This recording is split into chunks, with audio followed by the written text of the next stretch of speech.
Um, I think just for a little background, para you will understand where I'm coming from. Ako po si Kidlat Tahimik. I'm an artist from Baguio. And greetings from Baguio. Medyo malamig-lamig dito. But I also happen to be a national artist. Last 2018, I received my medallion from the president at Malacanang. I have been a cultural advocate. Malakas ang aking pakiramdam and pananaw tungkol sa mga katutubong Pilipino, yung mga kultura nila. Pero even in general, pati hindi katutubo yung kultura natin na which is unique from other countries, no? So let me first clarify. I'm not here, hindi po ako narito para sa panig ng depensa ng ABS-CBN or for the prosecution ng ABS-CBN. Ako po ay somehow about 3 weeks ago, I accidentally bumped into one of your hearings sa TV, and I got interested at napansin ko na lahat ng pinag-uusapan ay mga PDRs, mga citizenship, mga dole. And tinanong ko sarili ko, bakit kaya walang cultural component na pinag-uusapan? At sa akin, bilang isang cultural worker, I think it's important na isama itong ingredient ng yung kultura ng Pilipino and the responsibilities of the broadcast industry to our culture. No? So please don't look at me as being on either side. I think the experts will decide when you vote later. Pero para sa akin na maybe just, ewan ko kung tama ito, may expression, friend of the court. And I will just like to state my views. And ang feeling ko that besides ang hearing nito is about yung mga naghahanap pa yun ng mga compliance or violations in the past by the network. I believe that this is also hearings na in aid of legislation for the future for better franchises in the future. If we're talking about this aid in legislation, then maybe may relevance o yung gusto kong sabihin ngayon. No? Siguro ang tanong ko is, dapat bang franchise renewal ay tinitimbang rin ang mga impact, ang cultural impact ng programming? No? I'm not calling, all my artist friends will say, baka, Kidlat Tahimik is calling for censorship or tighter chains on the kinds of programming. I'm talking, siguro pinag-usapan ko lang ho dito ang balance, a call for balance, kasi commercial considerations ang pinakamalakas at nag-monopolize the choice ng programs. No? Let me give a little background as I see our industry, our broadcast industry. Alam mo nyo, I think there are 3 main broadcasting systems. Yung after World War II, when America was helping Europe regain after the war, they were offering Marshall Aid. Yung Marshall Aid was offering ways to help industry go back. And one of the offerings of the Marshall Plan was to help build a broadcast industry. Ngayon, this commercial broadcasting system was perfected and tried in America, no? Kasi wala silang gera, they were able to first create the technology, the television tube, then manufacture it, tapos nakalat sa mga millions of households, kaya naging very potent mass media ito, no? So this was the model that was being offered to the Europeans through the Marshall Plan. Pero sabi muna ng mga, I think this is where may nagpreno, ang culture minister. Tayo wala tayong Ministry of Culture dito sa Pilipinas. And I think, sorry na lang, I would advocate for that. Pero I think our country has copied the American model in general. So kung walang culture of Ministry of Culture ang America or Department of Culture, ganun rin tayo, no? So maybe in the absence of that, we have NCCA and other cultural, but it is different to have a culture ministry. Anyway, in relationship to this application, na baka maglagay sila ng commercial broadcasting, most of the ministers of culture said, teka muna, are we going to let Coca-Cola or Colgate or Ford Motors decide what images will be seen by our children, by our public? And they said, teka muna, we cannot leave it to them. So they opted for another kind. No? The other extreme of this commercial broadcasting system, where there's a lot of freedom, and meron mga broad limitations, which maybe like what the MTRCB has to warn people kung sumusobra sila. I remember I think when I was in college, I think we copied some of the censorship criteria ng American. Maybe some of you remember na dati kung one breast exposure pwede pa, pero kung 2 breast exposures, naku, bawal na yan. But these are kinds of censorships that are based on measurable things, no, mga technicalities. But anyway, yung censorship naman, the other model is the state-controlled television, as in the communist countries. And then talagang total censorship, and you don't have even a little iota of freedom to do what freedom. Now, between these two extremes, sabi ng mga ministers of culture, teka muna, let's not give the power to the commercial sponsors, and let us not give it totally to the government, who can perpetuate itself in power. Nakahanap sila ng middle ground, and it's called the autonomous broadcasting system. Then best example is BBC, no? And who's to say BBC is boring or shallow? BBC is a very good model. Pero ito, all the programming, the budgets for programming and for running they come from yung taxes on TV sets. Every time a receiver is sold, merong tax yun. And I think every year, pagka naka-register yung TV mo, as long as it's operating, you pay taxes. So ito, nagkakaroon ng budget to support autonomous programming. That is hindi beholden sa sponsors, sa commercial sponsors, hindi rin beholden sa gobyerno. But it has a mandate to give wholesome entertainment, to inform, and to enrich the culture of the people. I mentioned this lang kasi maybe now we can understand why we are having this hearing today, no? Na siguro, when commercial broadcasting has its own momentum, maybe there are questions of what is the impact of this kind of broadcasting sa kapananan ng mga Pilipino, no?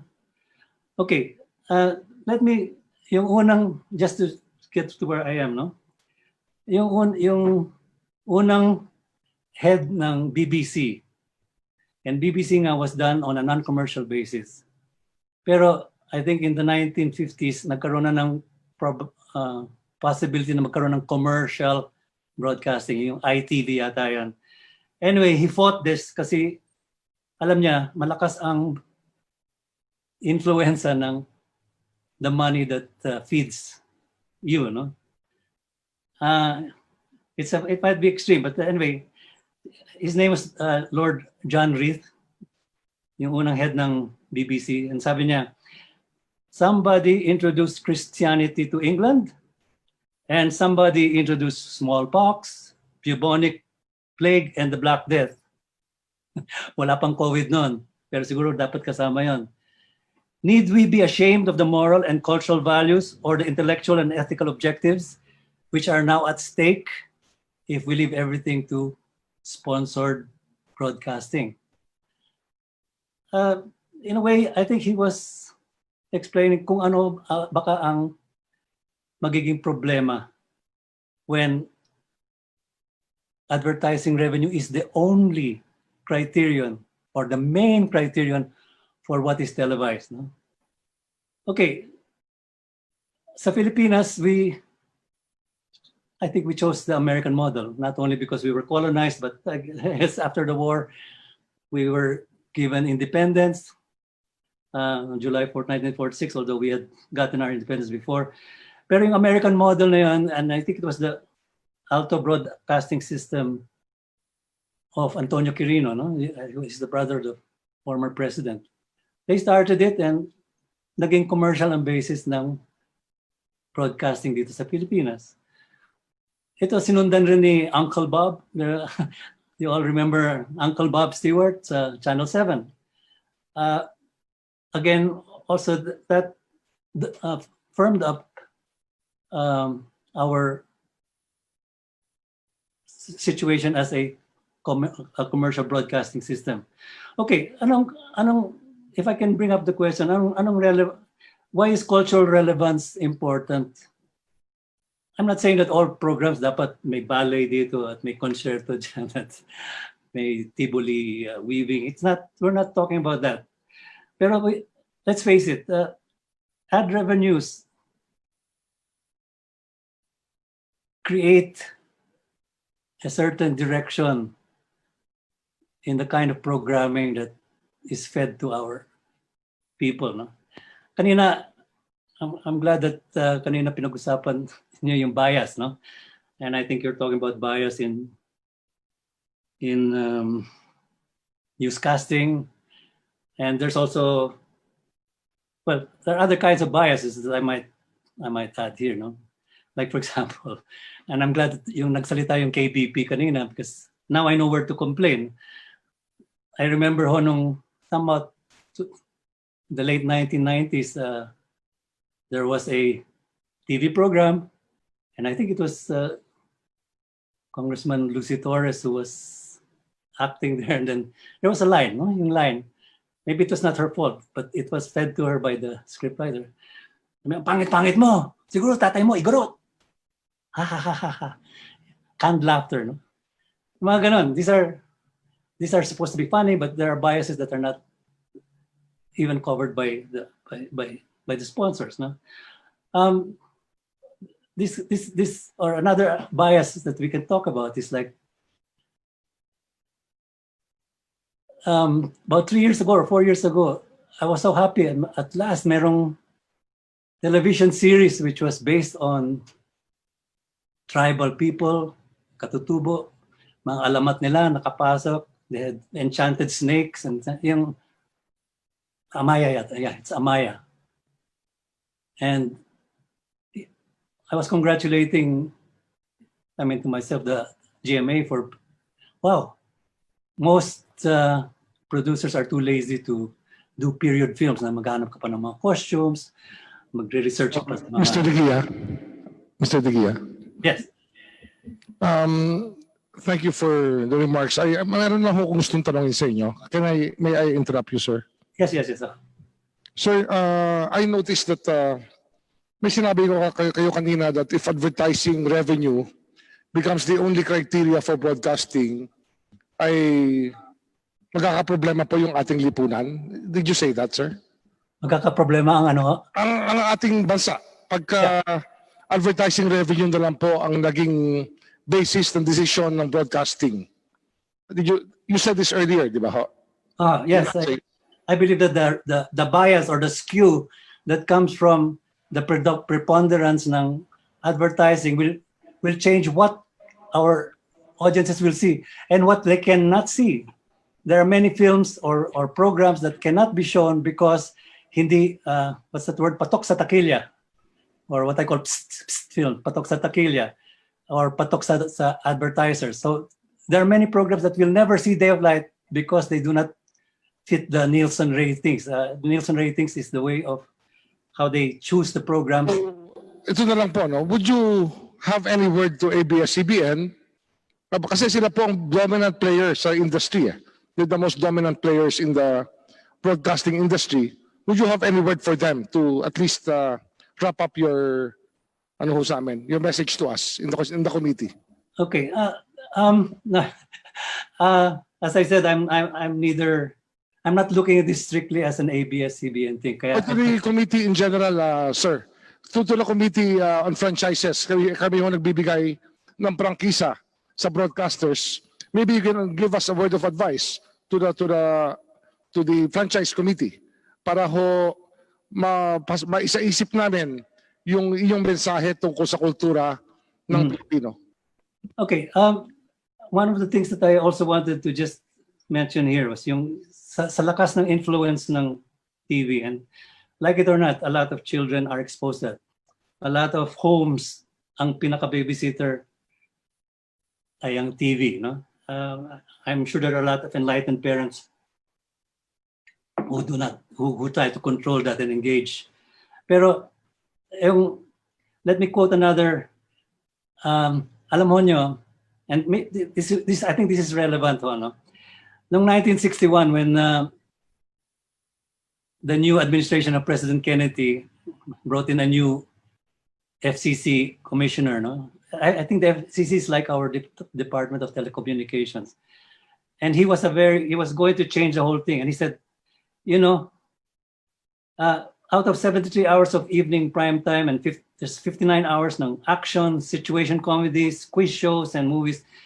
His question was, is there no room on primetime TV to enrich and uplift audiences, to enlarge the capacities of our children?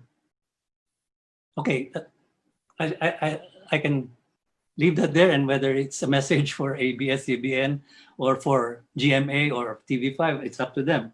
But this is a big question. Kasi, okay, ang starting point ko dito is, and I think that's why you're having this committee meeting, is that broadcasting is a privilege, di ba? Given by the government. I think ang premise dito is because yung air, the atmosphere is public property, and the signals can only reach the viewers by the networks using that. So itong responsibility, if the government is giving them with a franchise, they are parang naging trustees sila to a common good, no? And this is a concept of the network that maybe sometimes is forgotten, na meron kayong malalim na responsibilidad which has to be followed. And in these hearings, okay, so yung question was, and I think this is what that's FCC head, Mr. Minok, said. He was talking to a broadcasters convention in Washington, D.C. At sabi niya, and this is an important point, the public is your beneficiary. If you want to stay as trustees of this responsibility, if you want to stay as trustees, you must deliver a decent return to your public, not only to your shareholders. And I think sometimes the competition between networks, nagiging obsessive sila sa Nielsen ratings nila, and because of this, mas nagiging importante yung patok that the show is going to keep grabbing the audience, and therefore the ratings will convince the advertisers to keep putting in the same company. So ang trend, the actual bias that we're talking about now is the bias is only for trending, di ba? I only found out the meaning of that word trending last week. Yung trending, I don't know. Pero dahil trending, dahil uso, yun ang magiging patok na magiging programa. And there will be many subjects that are neglected, that will not even have a chance to say. So will it be any surprise if the preponderance ng mga lumalabas sa, whether it's in the movie houses or on television, is yung mga superheroes, di ba? I mean, somehow, yung kabataan natin are all interested in Spider-Man and Wonder Woman and Superman, pero wala na silang nalalaman tungkol sa kadakilaan ni Andres Bonifacio or yung katalinohan ni Emilio Jacinto. This is a bias that pushes them out. Maybe our advertisers are patriotic and nobody really thinks, I don't want to hear Bonifacio. No, maybe they just, teka muna, the cost revenue per peso I invest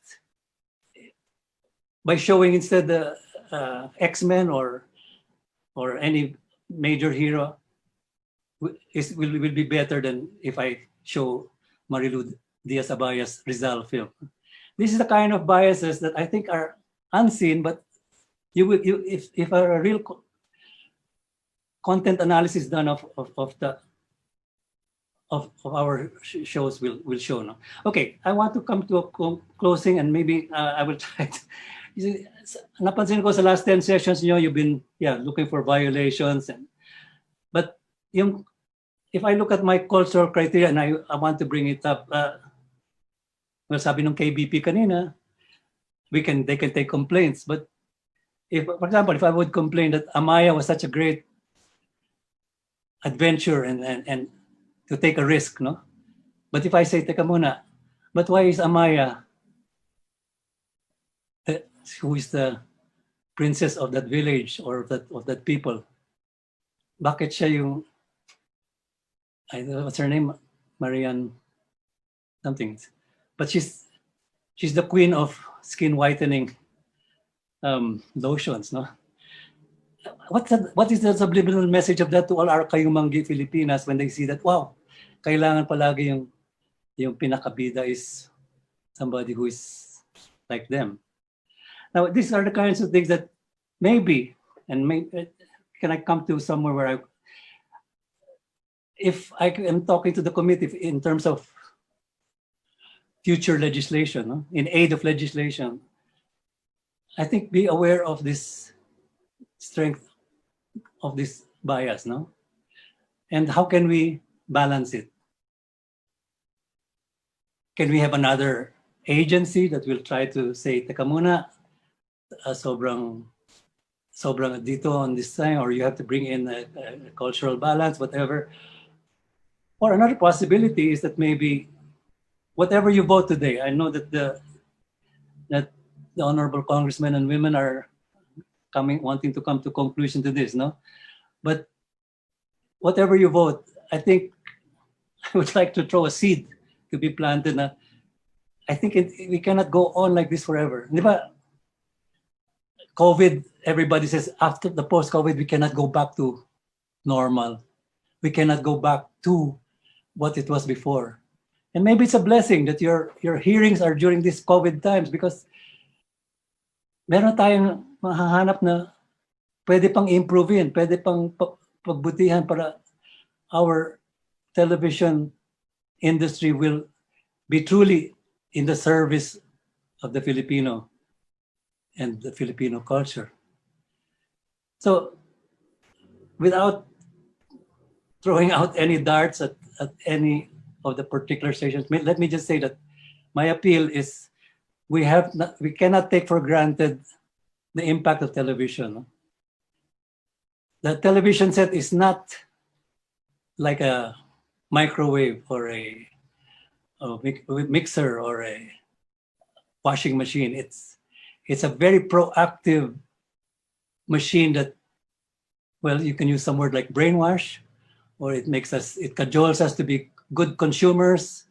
It makes us believe in certain ideologies, but we must make sure that it is really in the service of the people, that it is in the service of our future generations. I want to close this little thing. Let me just give you a last minute. This is my bamboo camera. It's a symbol of, it's a metaphor for telling the local story, yung local POV. I think a lot of our programs are patterned after the programs na yung magpapatok which come from abroad. No?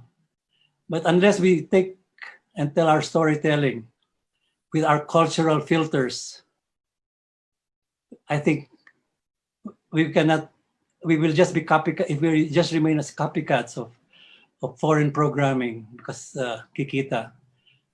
Ang biktima dito is going to be the Filipino people. So this is a fish trap. I made it into a camera. I think some of you saw me when I received my award from President Duterte. I had a selfie with this camera.